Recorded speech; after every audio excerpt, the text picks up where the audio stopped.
The primary cause of land sinking, subsidence, as we call it, is a long-term response to the last period of glaciation. 14,000 years ago, not that long ago, really, in the history of the Earth, there were quite thick glaciers that existed to the north of us, extending down well into Pennsylvania, and tremendous thicknesses of ice. And that weight of all that ice bore down on the crust of the Earth. And just if you were sitting on a waterbed, you sit on one part, and then there's a rise elsewhere where the ice isn't.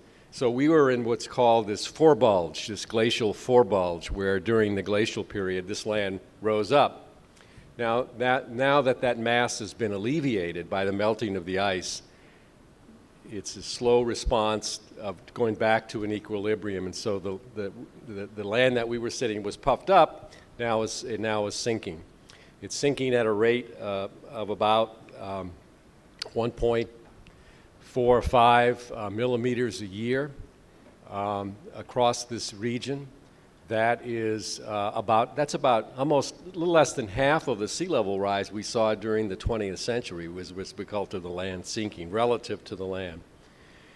Another cause of this land sinking is due to compaction of the soil and sediments. It's a small part.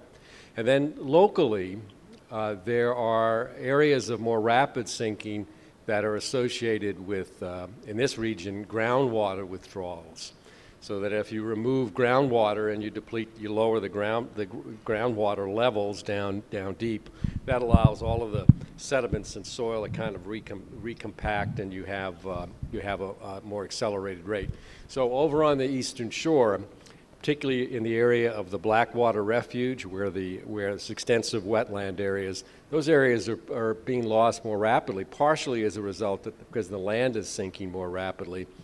Because during the mid-20th century, we were drawing a lot of groundwater from the eastern shore to supply the vegetable canning industry around Cambridge and so on. There are other local hotspots like that where things are sinking more rapidly.